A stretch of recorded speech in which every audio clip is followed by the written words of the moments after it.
Assalamualaikum warahmatullahi wabarakatuh. Sahabat pendidikan dan Bapak Ibu guru, berjumpa kembali dalam bincang santai yang ketiga untuk membahas tentang backward design dalam implementasinya untuk sistem manajemen mutu sekolah, di mana pada sesi yang ketiga, pada edisi yang ketiga ini akan disampaikan melalui video nanti yang akan di-linkkan di channel YouTube agar kegiatan bincang santai ini juga ada variasinya. Dan nanti akan disajikan beberapa video, ya mungkin 2 atau 3 video yang akan di-share secara bertahap sehingga durasinya tidak terlalu panjang, ya agar sahabat sekalian bisa menontonnya dalam waktu yang relatif singkat.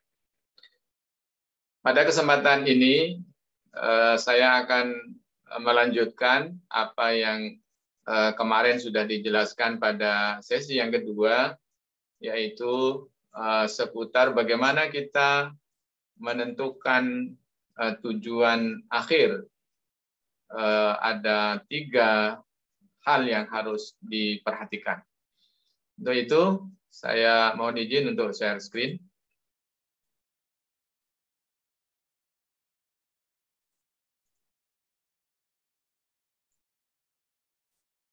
Sahabat pendidikan dan Bapak Ibu yang saya hormati, 3 tahapan dalam backward design ini pada hari ini, pada kesempatan ini kita baru sampai kepada tahapan yang pertama, yaitu identify desired result, atau kita menentukan bagaimana tujuan akhir dan hasil akhir itu akan kita tetapkan.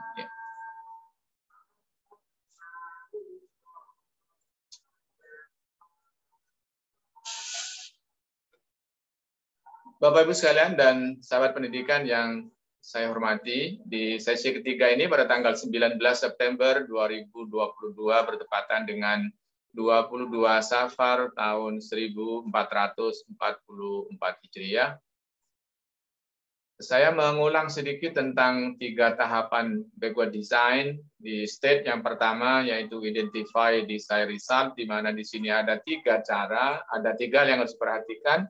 Yang pertama tentang enduring understanding, ya bagaimana kita memilih pemahaman-pemahaman yang mendalam, yang bermakna, yang memiliki impact yang luas, yang dalam, yang kokoh begitu ya. Yang kedua, dengan melihat atau mengajukan essential question, ya, mengajukan pertanyaan-pertanyaan yang esensial untuk membuktikan, untuk menetapkan, menentukan apakah yang ingin kita capai itu adalah sesuatu yang sangat penting. Yang ketiga yaitu knowledge and skill, bagaimana pengetahuan dan keterampilan yang memang harus diketahui.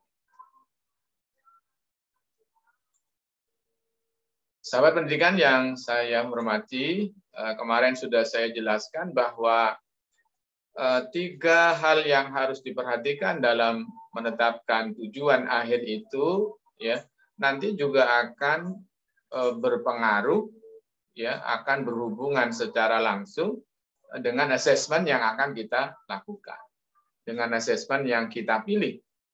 Nah, kalau kita lihat ya dari what being familiar with, important to do and to know, ya lalu enduring understanding, maka kalau dilihat ini sebagai satu urutan dari luar ke dalam, ya, maka enduring understanding ini ada pada bagian yang paling inti. Sehingga kalau kita lihat model assessment, pilihan assessment yang digunakan itu disarankan yaitu open-ended, yaitu pertanyaan-pertanyaan yang bersifat terbuka dan menantang, ya. Yang memerlukan proses berpikir, bukan hanya memilih mengingat. Yang kedua kompleks, ya. Jadi pertanyaan-pertanyaan yang kompleks artinya meliputi berbagai macam hal terkait satu sama lain. Bisa jadi antar bidang studi, bisa jadi antar variabel-variabel yang saling terkait. Yang berikutnya authentic assessment. Ya, jadi memang assessment yang menarik untuk dikaji yang terkait langsung dengan konteks materi dan lingkungan atau fakta-fakta atau sesuatu yang terjadi secara aktual. Kemarin saya mengatakan ada faktual dan aktual, ya. Jadi faktual berarti berdasarkan pada data-data yang nyata, tetapi sekaligus juga yang aktual, yang kekinian yang sedang terjadi. Nah, sobat pendidikan yang saya hormati dan Bapak Ibu, ada 4 kriteria, ada 4 cara kita untuk menentukan ide besar yang menjadi salah satu inti dari enduring understanding. Yang pertama, sejauh mana konten dan topik itu bisa tertanam dengan baik, mampu mentransfer ide-ide besar dan memiliki manfaat dalam menghadapi situasi baru, ya, situasi yang tidak menentu, yang berubah dengan cepat. Maka jika pengetahuan itu bisa digunakan dengan efektif, maka itu adalah sesuatu yang penting, yang layak untuk dijadikan tujuan akhir. Yang kedua, sejauh mana konten dan topik itu mengandung gagasan besar dan proses intinya mampu menjadi jantung disiplin ilmu.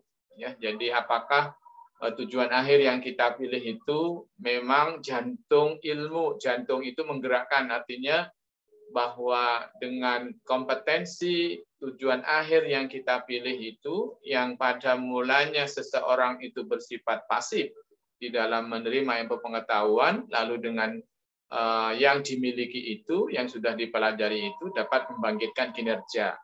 Ya, kalau seorang yang sedang belajar, tentunya kinerja belajar, artinya dia akan tangguh, kokoh, kuat, ya, dan dia terus akan belajar sampai dia mastery, sampai dia menguasai dengan baik, sampai dia expert. Ya, kalau dia seorang yang sudah bekerja, maka tentunya menjadi motivasi kerja untuk mencapai prestasi kerja, ya, produktivitas kerja. Dia kalau ilmu pengetahuan dan tujuan akhir itu menyebabkan seseorang itu bangkit kinerjanya, maka itu berarti sesuatu yang sangat penting yang layak dijadikan tujuan akhir. Yang ketiga, sejauh mana konten dan topik yang abstrak itu dapat diungkapkan dengan baik, ya, dalam membangun pemahaman. Jadi kadang-kadang kita menetapkan tujuan itu memang ada sesuatu yang bersifat abstrak, ya, dan penting bagi kita untuk dipertimbangkan apakah nanti sesuatu yang abstrak itu bisa dijelaskan dengan baik. Ya, jika iya, maka nanti itu menjadi sesuatu yang penting. Nanti akan berikan contoh, yang akan saya jelaskan beberapa ilustrasi yang lebih konkret. Ya. Yang keempat, sejauh mana konten dan topik itu membuat ide-ide besar tertanam dalam fakta, konsep, keterampilan. Artinya, sahabat pendidikan yang saya hormati, bagaimana konten dan topik yang memuat ide-ide besar itu memang melekat, ya, pada bahasan, pada aktivitas yang akan dilakukan. Artinya bukan sesuatu yang berada di awang-awang. Nah, mari kita lihat bagian utama yang akan kita bahas pada kesempatan ini, yaitu contoh-contoh, ya, dari 4 hal ini. Yang pertama ini topiknya tentang makna kata, ya, atau satu ketentuan hukum yang lahir di Inggris, ya, pada 15 Juni tahun 1215, yang mana ketentuan ini lalu membatasi kerajaan, ya, kekuasaan monarki yang pada waktu itu pada umumnya bersifat absolut, ya, lalu dengan adanya Magna Carta ini kekuasaan dari monarki itu diatur melalui satu undang-undang, ya. Magna Carta atau disebut juga dengan piagam besar, ya, piagam besar. Jadi dengan adanya Magna Carta ini tahun 1215 ini, maka kekuasaan raja itu lalu ada dibatasi. Nah, Kalau tema dan topiknya tentang itu, ya, lalu di sini di dalam gambar ini diperhatikan kita menggunakan pertimbangan yang pertama, ya, yaitu enduring big idea, having lasting value beyond the classroom. Jadi bagaimana kita memilih satu tujuan akhir yang mendalam, ya, untuk topik tersebut, ya, bukan sekedar yang bersifat mekanistik yang isinya undang-undang itu atau isi dari peraturan-peraturan itu, ya, pasal demi pasalnya, bukan hanya kapan lahirnya, ya, tetapi apa hal-hal yang menjadi satu bekalan yang sangat penting yang relevan dengan masa depan anak-anak kita. Ya, maka salah satunya, ya, di sini ada dua, ya, di bagian bawah sudah saya coba translate ke bahasa Indonesia. Yang pertama, dalam demokrasi maka harus ada keseimbangan antara kepentingan individu dan kepentingan bersama. Jadi di antara hal yang sangat penting yang menjadi satu pilihan tujuan akhir yang ingin dicapai dalam pembahasan makna kata bagi siswa tentunya bagaimana terbangun satu konsepsi, suatu kerangka berpikir bahwa di dalam demokrasi itu harus dibangun keseimbangan antara kepentingan individu dan kepentingan bersama. Lalu pertanyaannya bagaimana lalu seorang pemimpin sebuah negara, ya, bisa membangun keseimbangan itu, ya, antara kepentingan individu dan kepentingan bersama. Tentu saja walaupun Magna Carta ini lahir di tahun 1215, ya, kalau kita bawa nilai-nilainya ini ke hari ini bahkan ke masa yang akan datang, maka prinsip, kerangka, dan konsep berpikir tentang ini akan senantiasa relevan, ya, dan membawa dampak yang besar. Dalam keluarga saja, ya, tentunya kita juga harus bisa memegang prinsip dan nilai-nilai ini. Kapan kepentingan individu itu harus dikelola dengan baik, ya, agar terjadi keseimbangan antara peran individu di rumah dengan peran seluruh anggota yang ada di rumah kita. Di masyarakat, ya, di tempat tinggal kita yang ada RT, ada RW, tentunya yang lebih luas ada kelurahan dan seterusnya, tentu saja harus memperhatikan azas keseimbangan antara kepentingan individu dan kepentingan masyarakat yang lebih luas. Di tempat kerja, di tempat kita kuliah, ya, tentunya juga prinsip-prinsip ini menjadi penting. Apalagi kita sebagai suatu bangsa, ya, di mana memang Magna Carta ini dilahir untuk membatasi kekuasaan monarki dalam mengelola sebuah negara, ya, sehingga sahabat pendidikan yang saya hormati, inilah salah satu cara kita untuk menentukan tujuan akhir. Jadi ketika kita merumuskan tujuan akhir ini, kalau kita lihat maka dampaknya sangat luas dan relevansinya ini cukup tinggi, ya, artinya dari tahun 1215 sampai hari ini bahkan sampai ke depan, kalau nilai-nilai ini tertanam dengan kokoh kepada anak-anak kita, maka tentunya akan memberikan manfaat yang sangat besar. Itu yang pertama, contoh, ya.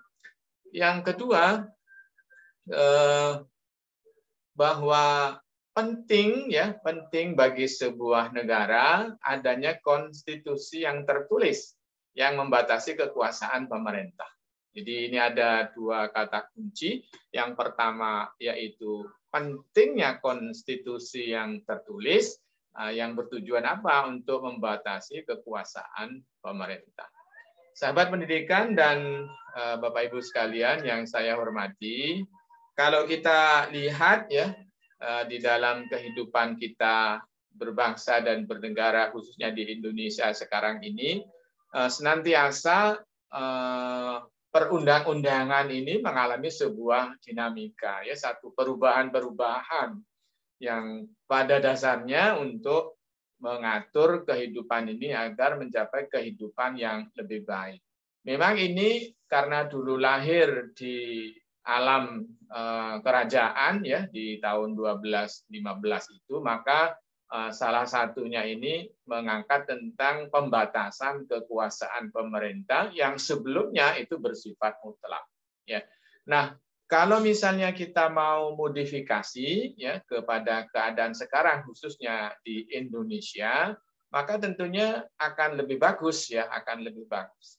Misalnya bagaimana pentingnya konstitusi tertulis ini untuk mengatur kerja dan tugas pemerintahan misalnya ya.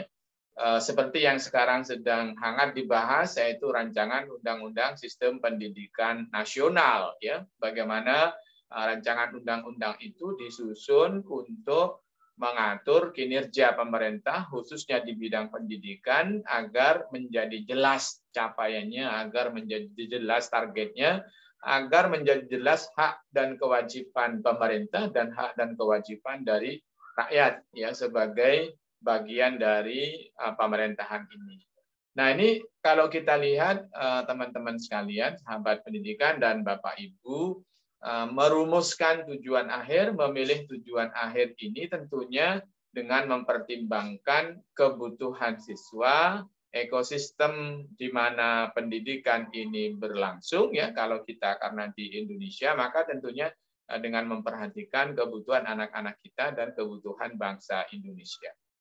Ini salah satu contoh dan ilustrasi bagaimana kita desain result ya dengan memperhatikan enduring dan big idea. Jadi kalau kita lihat ini dua contoh ini adalah enduring dan big idea ya. Selain dampaknya luas ya pengetahuan ini artinya dari dulu sampai sekarang prinsip ini tetap relevan gitu ya. Dan ini adalah ide-ide yang sangat besar ya, bukan sekedar sesuatu yang sederhana ya, bahkan ini menjadi PR sepanjang kehidupan manusia, bagaimana mewujudkan keseimbangan individu dan kelompok dan bagaimana senantiasa adanya konstitusi yang tertulis untuk mengatur berbagai macam hal dalam kehidupan kita. Bahkan kalau kita ingat ya di kelas saja ya, di kelas itu ada aturan tertulis ya, apa yang harus dilakukan siswa, apa yang boleh dilakukan dan apa yang tidak boleh dilakukan. Itu menjadi satu gambaran bahwa nilai-nilai dari pilihan tujuan ini menjadi suatu yang sangat penting.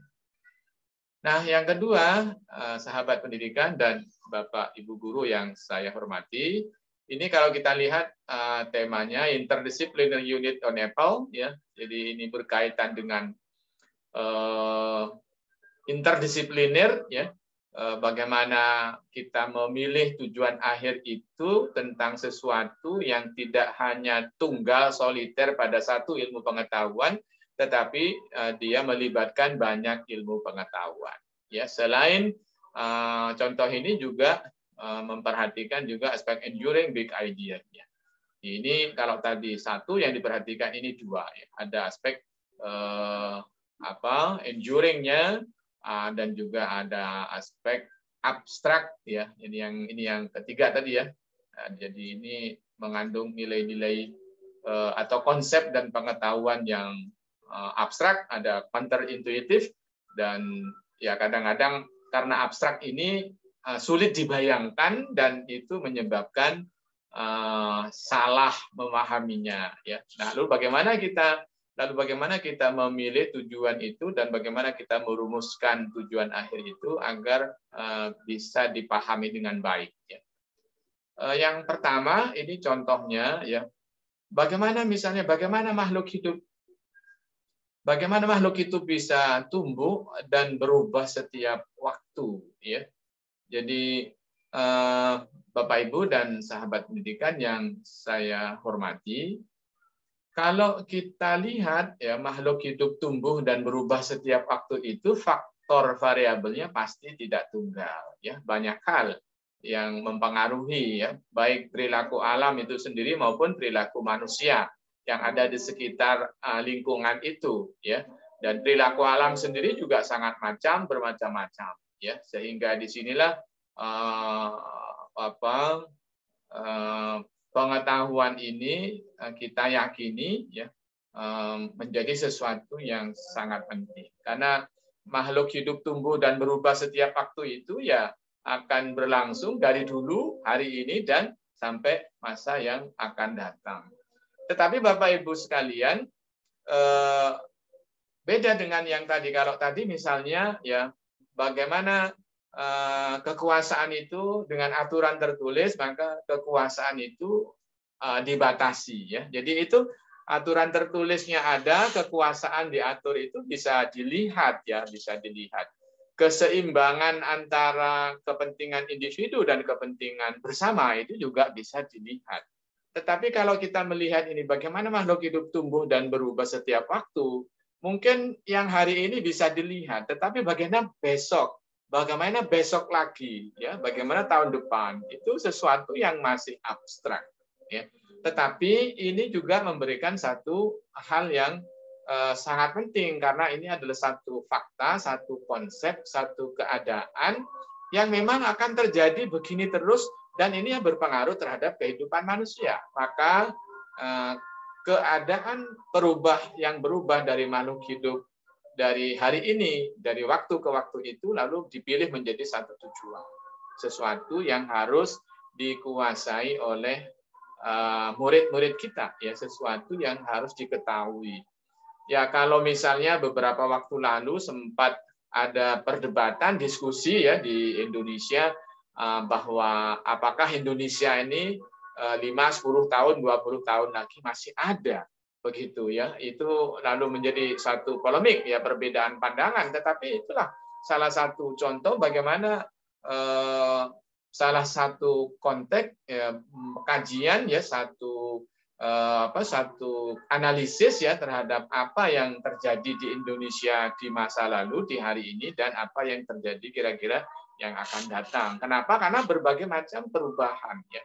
Walaupun di sini ini contohnya ada makhluk hidup yang tumbuh berubah setiap waktu, ternyata sebuah bangsa pun ya juga akan mengalami perubahan setiap waktu. Dan Bapak Ibu, teman-teman sekalian, bukan hanya hutan yang akan habis ya, sumber daya alam juga yang habis, tapi sebuah negara pun juga bisa hilang ya. Dan saya yakin kita sudah banyak mengetahui ya beberapa negara, baik negara bagian maupun negara besar bisa hilang dari permukaan bumi ini ya, karena perubahan-perubahan itu sendiri.